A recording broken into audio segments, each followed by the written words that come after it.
So this here is the gas in, and the copper tubing, which is pretty malleable. So what I'm going to do is disconnect all this stuff, disconnect all this, move it over a bit, simply straighten this hose out a little bit, and pop a hole in around here, and feed this system down through it. I'm going to remove this one. I'm going to cut it, and I'm going to fill it full of epoxy.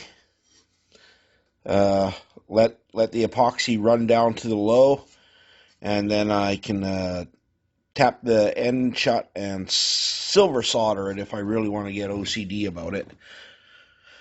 But using an epoxy plug will be sufficient for what I've got in plan for this, because then I can root it out and it will be clear of all the heat that stays in here, and that is good.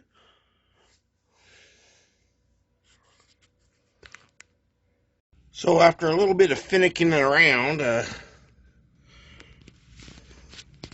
I've moved the gas port, the adjustment over. Now all you gotta do is make a little bit more sides for it to contain the heat. So this is the stove finally done. What I've done is taken a lasagna pan and bent it around there so it retains a lot more of the heat to go into the box, so I don't have to have the thing screaming full blast. And the reason why I did this is because this is not a Coleman stove, but it is a Coleman oven, and they have a different height and space for their burners, and it wasn't working well with this, so I went and just simply moved it over, and now it works